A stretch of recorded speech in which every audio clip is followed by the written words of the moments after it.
Today, I'm going to tell you about the top 5 best fruits in every sea in Blox Fruits. So if you guys enjoyed this video, or if this video helps you out, hit that like button, subscribe, comment what your favorite devil fruit in Blox Fruit is, and let's get right into the video. Also, if you want to be in any of my videos in the future, all you guys have to do is hit that like button, subscribe, and comment what your favorite part of the video was, and join my Discord. Alright, so as you guys can see, we're on the noob island indeed, where all the noobs reside, and we're going to be starting this off with the first fruit of the first sea, which is going to be light. Now, I'm not going to go in depth on this because you guys should already know how good light is for the first sea. Just because light, let's be real here, it does lots of damage. Even in its unawakened form, it's really, really good. Not to mention the fact that it has massive AoEs. It even allows you to M1 people. You dodge M1s, which is really good for the first sea, and you could also M1 people with your Blox Fruit stat. And I know some of you guys are going, oh, that's not important at all. Who even cares about that? Just put your points into sword. But it is very important because there are a limited amount of stat resets you can do in the game. So being able to use your Blox Fruit, dodge attacks, and also being able to melee people at the same time is insanely important for a first sea fruit. It's probably one of the best possible things for a first sea fruit, and light is by far the best fruit for the first sea. Now, I would also like to mention that light also has insanely good traveling capabilities, with being one of the single fastest fruits in the game. And I'm sure you guys already know how important that is, especially in the first sea, because these islands, oh my gosh, the traveling you're gonna do in the first sea is gonna be unmatched. You're gonna be bored out of your mind. You're gonna be snoozing, sleeping on your keyboard, smacking your face off the WASD, and overall just getting bored, because the first sea of Blox Fruit, it sucks butt. It is terrible, it is horrid, and having a fruit that'll travel from sea to sea very quickly will make things significantly easier. Not to mention the fact that you could just dip over here to the Blox Fruit gacha sometimes, and he's not even named Blox Fruit dealer here, and just buy your fruit sometimes. You're like, oh, I just got a spin fruit, I don't want that, it's some doo-doo fruit right there. Then you could just give it to someone, you know? But yeah, I think this goes without saying how good light fruit is in the first sea. This is going to be the one I talk about the most in the first sea, because I definitely think this is by far the best. The rest of them, I'm kind of just going to glance by them because they're not nearly as good as light, and I'm just going to say their overall best qualities. Alright, so the second fruit of the first sea is going to be flame. I'm not going to talk about this that much because, like I said before, you're not really going to use these over light, but you guys may be surprised flame is here. It's a pretty decent AoE, you know, fruit in the game that allows you to grind. It allows you to travel somewhat quickly. It's not fast, it's not nearly as fast as what you need it to be, but it's not bad, you know. It's definitely not a bad grinding fruit, and you could get much worse with it not being a common fruit. Next up is going to be Mr. Smoky Boy himself. As you guys probably noticed by now, almost all of these so far have been Logias, just because, you know, obviously you could dodge M1s. It's really, really good to be able to dodge M1s, and smoke actually does a decent amount of damage. Now, this goes without saying that Buddha was going to be here. Buddha obviously is the single best grinding fruit in the game, and in the first scene, it'll allow you to PvP quite decently, while also just overall just being a pretty decent fruit in general, because even the abilities themselves are not that bad, all things considered. And then last but not least, for the first sea is going to be the amazing magma fruit. This is the fruit I actually used myself to level up. This Z ability is absolutely absurd for boss fights, and bosses are going to be the fastest way to level up in the first sea in general. Not to mention the fact that all of the other magma abilities as well do a lot of damage. And you do actually have access to a lot of different versatility by using magma. I mean, like, look at this. Look at these boys dying. I know this is the awakened version of magma, but, like, even with the unawakened version, you're going to be smacking some booty cheeks left and right, and magma is going to be your go-to fruit for that. Not to mention the fact that its high DPS will actually allow you to PvP somewhat, and it can be useful in the first sea, because a lot of people were very mean, and they pick on noobs. Like, who wants to pick on Luffy? I totally don't. Alright, so now that we're in the second sea, we're going to be starting off with the second sea top 5. Starting off with the Buddha fruit. I mean, like, what else did you guys expect? Buddha is absolutely amazing pretty much in every single sea. Though the first sea is kind of bad, all things considered. Oh, dude, look, I can't even hit this guy.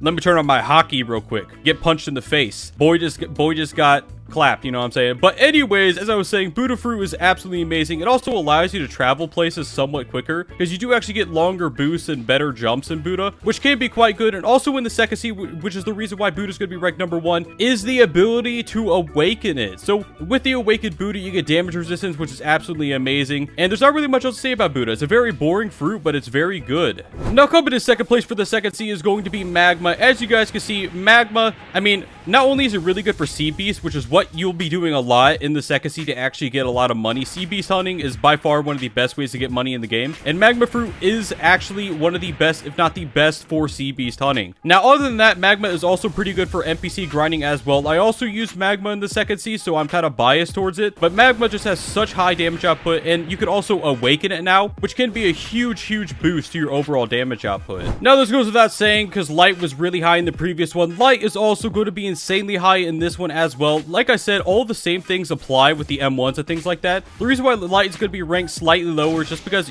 it starts the awakened version. I will say that it's like, in some cases, the unawakened version is actually better, but it is worth mentioning that light also still is insanely fast. You still have all these really good abilities in the awakened version.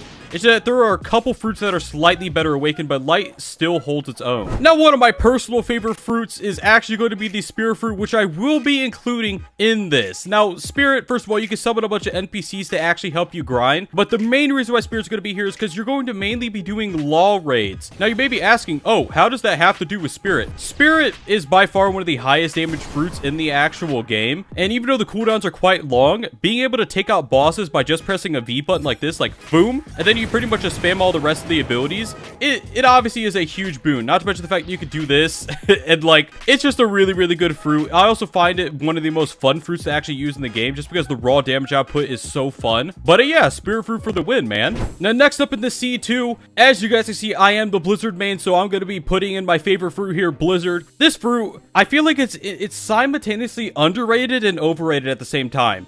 This fruit, really amazing for factory grinding. It's only outmatched by Venom for factory grinding. In some cases, it's actually better depending on your build. But Blizzard, oh my gosh. I could rant on for days about Blizzard, man. I'm such a Blizzard fanboy. But yeah, Blizzard does have really good grinding capabilities, with the actual last ability being a huge AoE ability, combined with the fact that the other abilities do allow you to do more damage output while staying away from the NPCs. And Tornado Flight is really good for grinding. As you guys can see, I am above this NPC. Nothing you can do about it. You can just group up a bunch of them and do this over and over again. Now, like I said, it's also worth mentioning that Blizzard is an insanely good combo fruit for PvP, because as you guys can see, this guy is right there, and then you can just combo him with 2 Ken breaks. Oh my gosh, Blizzard fruit is amazing. All right, so we are in the third sea, and quite frankly, I want to start this off with the portal fruit.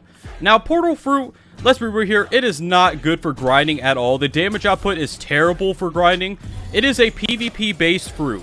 Even though PvP is, you're going to be doing a lot of PvP in C3, but I'm just going to be quite frank, I do actually think that Portal should be #1 just because of this. Look at this. Huh, I'm going to go to Cake Land, and now I'm in Cake Land. I can get all the cake I want, you know what I'm saying? It's just really good for traveling. There's not really much else to say other than that. The seas are so spread apart in the third sea that Portal Fruit would make your life a lot better.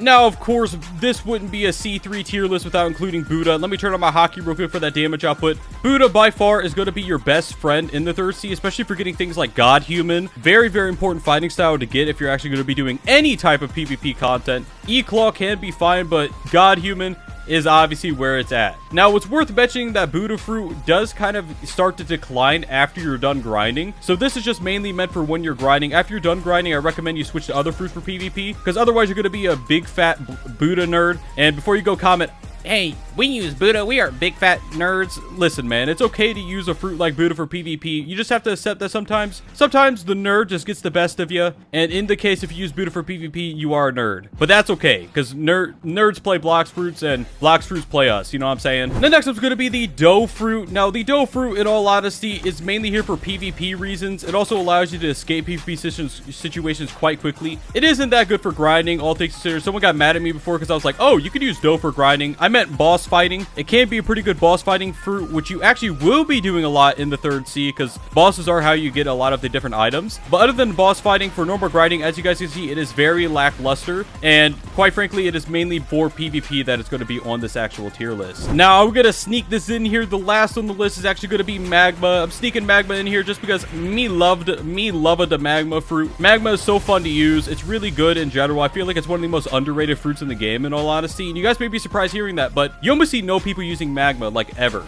The unmatched potential with Sea Beast grinding combined with the absolute unmatched DPS output. Oh, I'm about to die. Die already! Look at this. They're wallowing in their despair. But yeah, I just had to put Magma here because of personal bias in all honesty. But Magma is still a really, really good fruit going into the 3rd sea. Now, next up in the 3rd sea is gonna be no other than my bad boy himself, Blizzard. Of course, Blizzard, in the 3rd sea, you're going to be doing a lot more PvP content, and like I said before, Blizzard is insanely good for PvP. It allows you to escape a bunch of different situations. If you guys are wondering why my damage is so low right now with Blizzard, this is why. I'm level 1 Blox Fruit, still doing a decent amount of damage with it, but all things considered, this fruit is really good for grinding. It's really good for PvP. It'll allow you to escape a lot of situations that you wouldn't have otherwise, just because of the actual mobility of the fruit, combined with the fact that you just go like, oh my gosh, someone's attacking me, and then you could run away after using the sea and move of them. So yeah, it's overall just going to be a pretty good fruit for the 3rd sea. Nothing amazing, but nothing bad either. Now, I just wanted to put this quick snippet in here, just in case you guys don't want to be swapping fruits every single sea. The best overall fruits to have, no matter what sea you're in, is going to be started off with Buddha, Light, and then Magma. Each for their own reasons. Each of them are really, really good no matter what sea you're in. And quite frankly, I would recommend getting all of them leveled up if you guys can. So if you guys enjoyed this video, make sure to like and subscribe. If you guys want more tier list content, let me know what you want to see below. And hope to see you next one, guys. Bye-bye.